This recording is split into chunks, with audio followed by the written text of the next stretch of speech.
요즘 몇몇 청년들을 비롯하여 많은 지체가 기도에 힘쓰고 있는 것 같습니다. 저도 기도만이 살 길이다라고 생각하며 열심히 기도하려고 애쓰고 있습니다. 오늘부터 몇 주일에 걸쳐서 누가복음에 나타난 예수님의 기도를 살펴보겠습니다. 이 설교가 기도 생활에 어려움을 겪는 지체들에게 기도가 회복되는 계기가 되기를 바랍니다. 열심히 기도하는 지체들에게는 더욱 힘써 기도할 좋은 자극이 되기를 바랍니다. 사복음서에서 기도라는 단어가 가장 많이 쓰인 곳이 누가복음입니다. 34번 나옵니다. 마태복음과 마가복음에 나오는 수를 합해야만 누가복음에 나온 것과 같습니다. 그만큼 누가는 기도를 강조하십니다. 예수님이 기도하시는 모습도 마찬가지입니다. 다른 복음서와 비교하면 누가복음에 압도적으로 많이 나옵니다. 더 나아가서 누가는 사도행전에서 교회가 예수님의 본을 따라 기도했다는 점을 강조합니다. 예수님에게 기도는 어떤 의미였을까요? 예수님은 언제 기도하셨을까요? 예수님은 왜 기도하셨을까요? 기도가 예수님에게 어떤 영향을 미쳤을까요? 누가복음에서 예수님이 기도하시는 장면은 10번가량 나옵니다. 오늘은 두 구절을 살펴보겠습니다.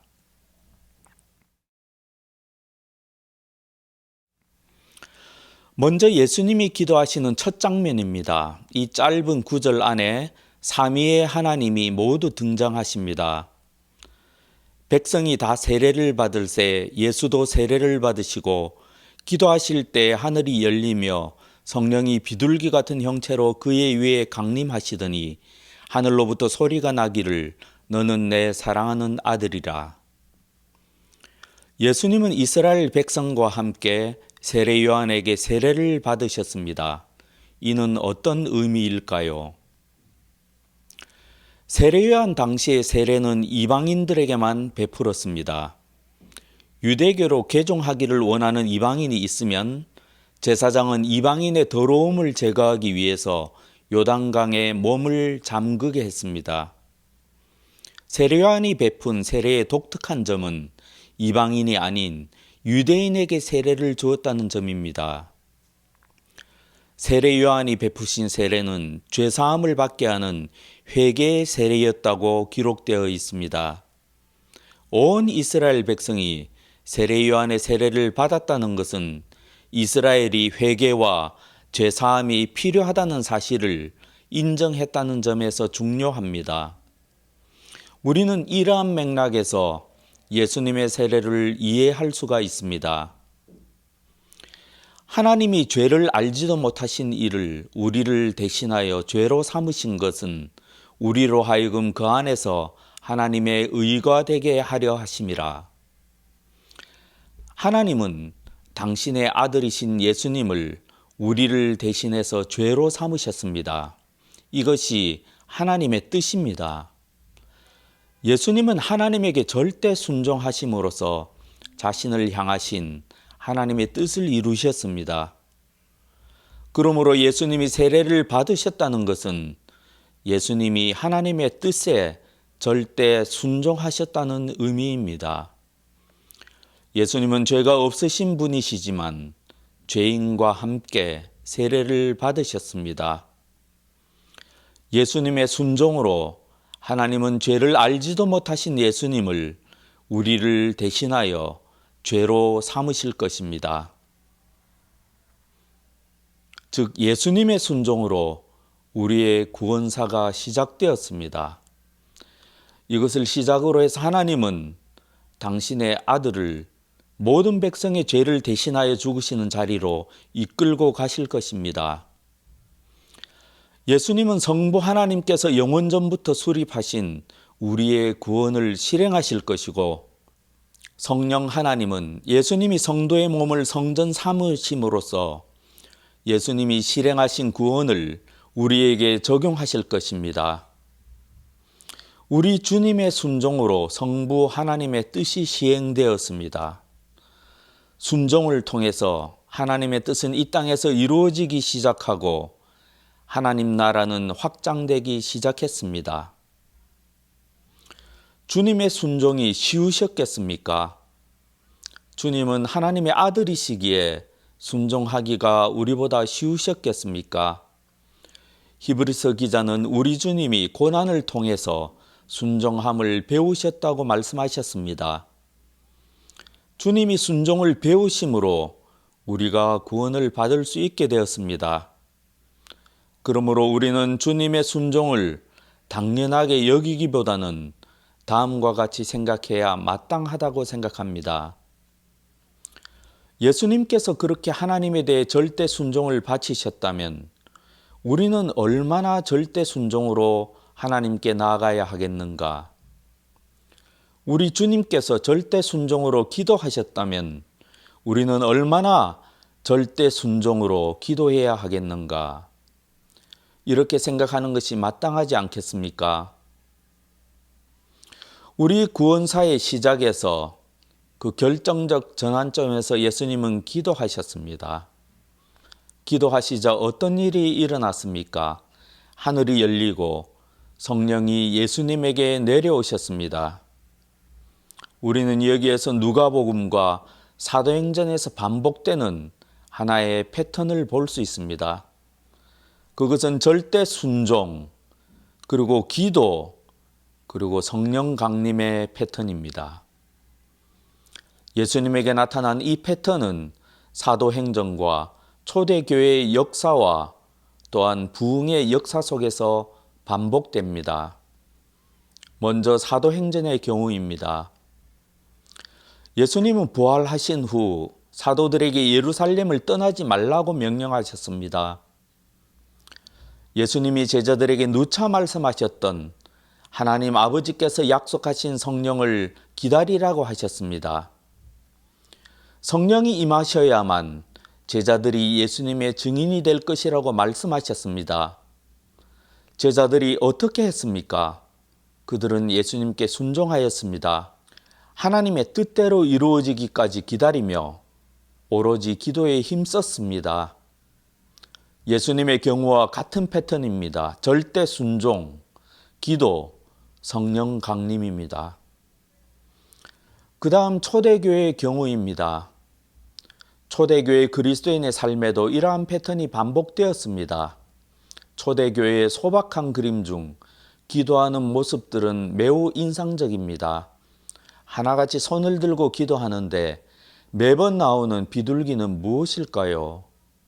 이러한 사진에 홍현민 선교사님은 다음과 같은 설명을 붙이셨습니다. 초대교회 그리스도인들은 성소를 향하여 손을 들고 여호와를 송축하라는 말씀에 따라 손을 들고 기도하였다. 이들이 손을 들고 기도할 때마다 하나님은 성령을 보내시며 응답하셨다. 이처럼 초대교회 성도는 기도를 성령과 연관을 지었습니다. 우리는 기도가 예수님의 이름으로 하나님께 드리는 것으로만 알고 있었습니다.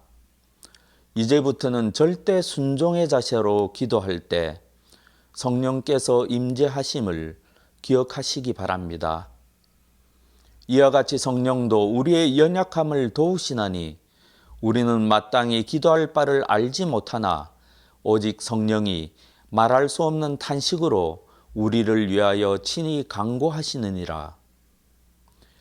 마지막으로 부흥의 경우입니다. 절대 순종, 기도, 성령 강림의 패턴은 부흥 기간에도 계속 반복되었습니다. 루이스 부흥의 열매였던 메리 패컴 여사의 간증을 기억하실 것입니다. 자신의 구원을 위해 결사적으로 기도하였지만 아무런 변화가 없어서 메리 패컴 여사는 절망하였습니다. 메리 패컴 여사가 거기서 멈추었겠습니까? 메리 패컴 여사는 3개월을 자신의 구원을 놓고 하나님과 씨름하였다고 기록하였습니다. 인내가 얼마나 중요한지를 말해줍니다. 집중적으로 기도하였던 3개월간 메리 패컴 여사는 놀라운 일도 목격하였고 진정한 하나님의 사람도 만났고 기도도 받았지만 아무런 변화를 느낄 수가 없었습니다. 다음은 메리 패컴 여사의 고백입니다. 저는 낙담했습니다. 길을 잃은 것 같았습니다. 어떻게 해야 할지 몰랐습니다. 어떻게 하면 구원을 받을지 도무지 알 수가 없었습니다. 어쩌면 하나님이 나를 버리셨을지도 모른다고 생각했습니다. 절망적인 마음에 눈물이 났습니다. 이때까지 하나님과 전혀 상관없이 살아왔다는 사실을 깊이 깨달았습니다. 지금 와서 구원해 달라고, 주님의 왕국에 저를 들여보내 달라고 제가 어떻게 간청할 수 있을까요? 저는 그대로 울면서 잠이 들었습니다. 저는 3개월간 이 문제로 계속 씨름했습니다. 3개월 동안 여러 일이 있었습니다. 놀라운 일도 목격했습니다. 능력의 기도도 받았습니다. 몇몇 진정한 하나님의 사람도 만났습니다. 하지만 저는 구원이 멀게만 느껴졌습니다. 제 안에 구원을 방해하는 무언가가 있다는 사실을 알았습니다. 저의 분투는 한계에 다다랐습니다. 이처럼 메리 패컴 여사는 3개월의 결사적인 기도에도 불구하고 자신에게 구원이 임하지 않자 몹시 절망했습니다. 드디어 1950년 8월 24일이 되었습니다. 메리 패컴 여사는 기도회에 참석하여 기도하고 있었습니다. 메리 패컴 여사는 자신이 구원을 받기 불과 몇 분 전에 기도를 다음과 같이 기록하였습니다. 오 하나님, 이들은 당신의 백성입니다. 뭐라고 정확히 말씀드리지는 못하지만 저는 여기에 모인 주님의 백성들을 사랑합니다. 저도 이들과 함께 있고 싶습니다. 남은 인생을 이들과 함께 하고 싶습니다. 하지만 저는 지옥에 갈 수밖에 없는 죄인입니다. 지옥에 가야 마땅합니다. 저를 지옥에 보내소서. 이는 하나님을 경험한 모든 사람의 공통된 간증입니다. 하나님께서 선택하신 백성에게 자신을 나타내실 때 하나님의 백성들은 하나같이 이런 회개의 반응을 보였습니다. 하나님 앞에 납작 엎드려 두려워 떨며 절대 순종의 자세를 보이는 것입니다. 이것이 한 영혼이 구원을 받기 직전의 기도입니다. 철저한 절망과 자기 부인입니다. 자기의 능력으로는 아무것도 할 수 없다는 절대 의존의 자세입니다. 어쩌면 창조주 앞에 피조물로서 너무나도 당연한 겸손의 자세입니다. 하나님은 인도하시는 자녀를 이렇게 겸손하게 만드시고 절대 순종의 자세를 준비하게 하시고 기도하게 하시고 그리고 가장 좋은 것을 주십니다. 절대 순종, 기도, 그리고 성령 강림입니다. 예수님은 자신을 향한 하나님의 뜻이 있었기에 절대 순종을 하실 수 있었습니다. 그러면 하나님의 계시가 없고 분명한 하나님의 뜻이 없는 가운데 어떤 선택을 해야 하는 경우에는 어떻게 해야 하겠습니까? 성경은 이러한 경우도 앞의 경우와 마찬가지라고 말씀하십니다. 예수는 물러가서 한적한 곳에서 기도하시니라. 이 장면은 마가복음에 좀 더 자세하게 나오므로 마가복음을 살펴보겠습니다. 새벽 아직도 밝기 전에 예수께서 일어나 나가 한적한 곳으로 가서 거기서 기도하시더니 시몬과 및 그와 함께 있는 자들이 예수의 뒤를 따라가 만나서 이르되 모든 사람이 주를 찾나이다. 이르시되 우리가 다른 가까운 말로도 가자. 거기서도 전도하리니 내가 이를 위하여 왔노라 하시고 이에 온 갈릴리에 다니시며 그들의 여러 회당에서 전도하시고 또 귀신들을 내쫓으시더라. 예수님은 성령의 능력으로 마귀의 시험을 이기셨습니다. 회당에서 가르치시고 귀신을 쫓아내셨습니다. 베드로의 장모의 병을 고치시고 동네의 모든 병자를 고치시고 귀신을 쫓아내셨습니다. 모든 사역이 잘 진행되고 있었습니다. 사람들은 예수님께로 몰려왔고 예수님의 소명이 이루어지는 것 같았습니다. 제자들도 당분간 예수님이 이 마을에서 사역을 계속하기를 원하였습니다. 모든 사람이 주를 찾나이다. 누가복음에는 사람들이 예수님이 마을을 떠나시지 못하게 만류하였다고 기록하였습니다. 무리가 찾다가 만나서 자기들에게서 떠나시지 못하게 만류하려 하매 모든 요구가 예수님을 붙잡고 있었습니다. 모든 사람이 마을에 머물기를 원하는 시점에 예수님은 기도하심으로써 사역의 방향을 바꾸셨습니다. 예수님은 마을 사람들의 간절한 필요도 뿌리치시고 제자들의 계획도 무시하시고 성공적인 사역의 달콤함의 유혹도 뿌리치시고 하나님의 인도하심을 따르셨습니다. 우리 예수님은 항상 그러셨습니다. 사람들에게 휘둘리지 않으셨습니다. 하나님의 인도하심을 받고 결정하셨고 그 결과는 항상 하나님의 뜻에 합당하다는 것이 이후에 입증되었습니다.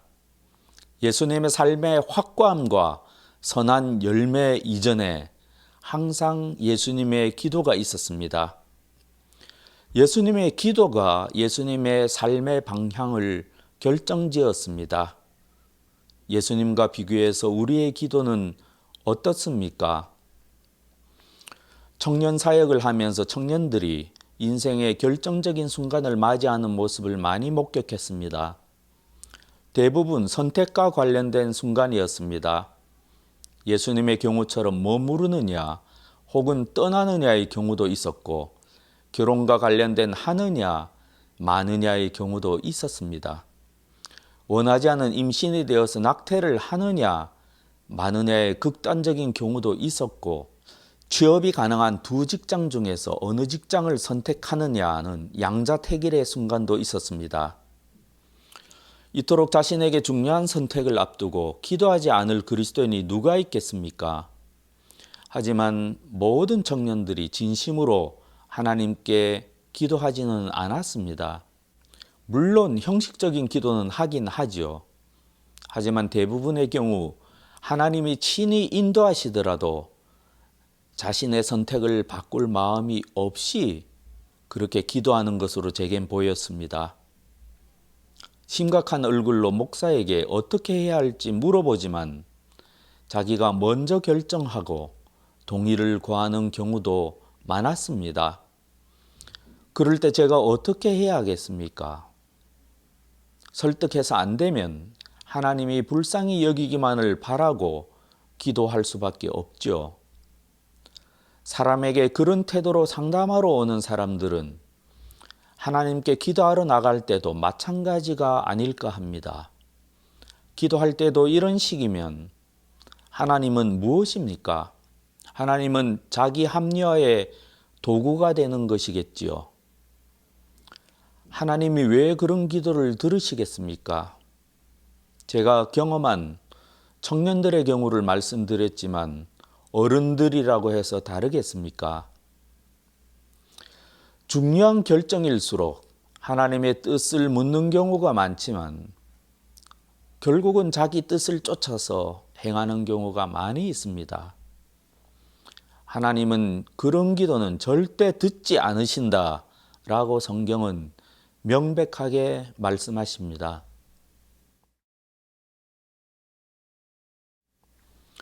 우리는 말씀을 통해서 지혜가 부족할 때 하나님께 기도하면 들으신다는 사실을 배웠습니다.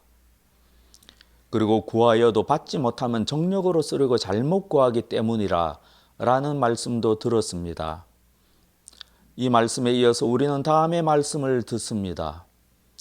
이 말씀을 기록하신 야고보 선생님은 진정한 기도의 사람이었다는 사실을 기억하면서 이 말씀을 따라가 보겠습니다. 간음한 여인들아 세상과 벗된 것이 하나님과 원수됨을 알지 못하느냐. 그런즉 누구든지 세상과 벗이 되고자 하는 자는 스스로 하나님과 원수되는 것이니라. 너희는 하나님이 우리 속에 거하게 하신 성령이 시기하기까지 사모한다 하신 말씀을 헛된 줄로 생각하느냐. 그러나 더욱 큰 은혜를 주시나니 그러므로 일렀으되 하나님이 교만한 자를 물리치시고 겸손한 자에게 은혜를 주신다 하였느니라. 이 말씀에서 하나님을 섬긴다고 하면서도 세상과 벗된 것을 간음이라고 하셨습니다. 세상과 벗된 것은 하나님과 원수되는 것이라고 명백하게 말씀하셨습니다. 구약 전체에서도 우상을 쫓으면서 하나님을 섬기는 행위를 간음이라고 말씀하십니다. 여러분, 야고보 선생님이 기도에 관해 말씀하시다가 왜 갑자기 이런 말씀을 하시는지 궁금하실 것입니다. 그 이유는 그 다음 말씀에서 밝혀집니다. 너희는 하나님이 우리 속에 거하게 하신 성령이 시기하기까지 사모한다 하신 말씀을 헛된 줄로 생각하느냐? 이 말씀은 참으로 놀랍습니다. 하나님의 사랑을 성령이 시기하신다고 표현하고 계십니다. 강조법이기는 해도 심지어 성령께서도 시기하실 만큼 하나님이 당신의 자녀들을 사랑하신다는 말씀입니다. 하나님의 자녀에 대한 하나님의 사랑은 이처럼 집요합니다. 타협이 없습니다. 우리 하나님은 질투하시는 하나님이시기에 완전히 순결한 사랑만을 요구하십니다. 하나님은 우리 안에 있는 우리의 영이 하나님이 아닌 다른 것에 애정을 바치는 것을 절대로 참고 놓아두지 않으십니다.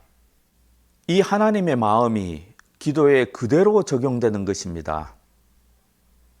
이는 우리가 한 손에는 뱀을 잡고 하나님께 기도할 수 없다는 뜻입니다.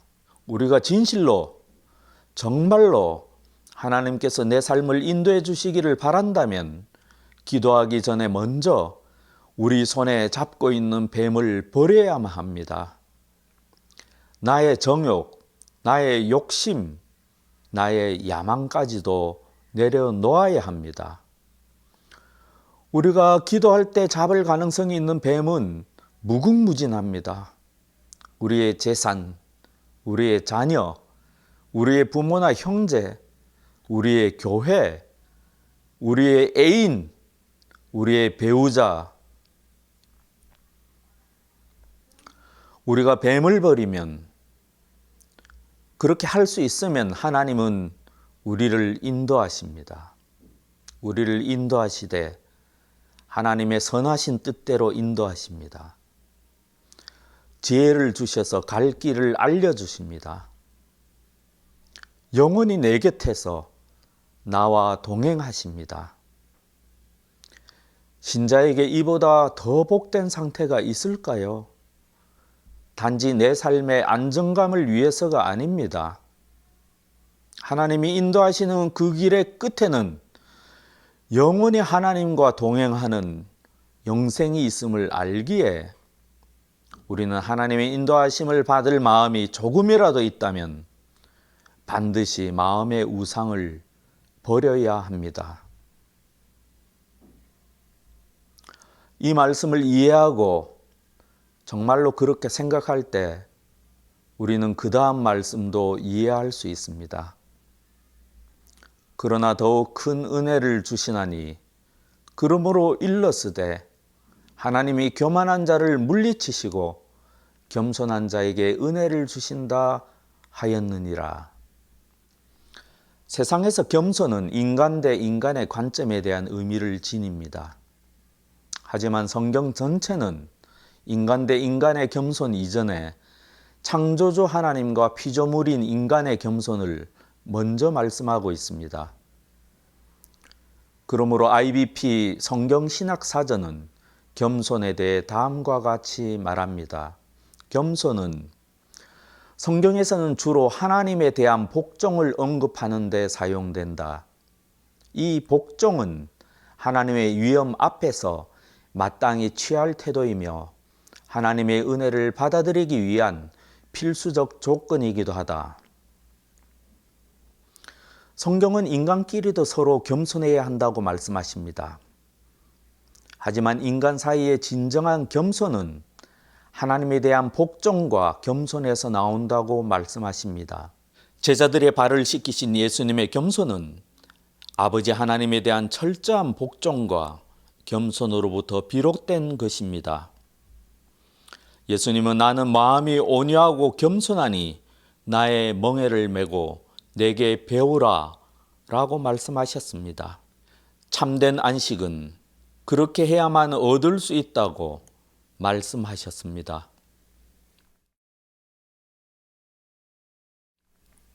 우리 가운데 하나님의 인도하심 가운데 있고 성령을 내려주시기를 기다리는 분들이 계시는 줄 압니다. 주님께서는 니고데모에게 육으로 난 것은 육이요 영으로 난 것은 영이라고 말씀하셨습니다. 또 혼란스러워하는 제자들에게 살리는 것은 영이니 육은 무익하니라 라고 말씀하셨습니다. 성령을 받는 일에 육적인 노력은 아무런 유익이 없습니다. 여러분 중에 어떤 분은 기도가 너무 안 되어서 종교적인 노력으로 스스로 위로하려고 시도하지는 않으십니까?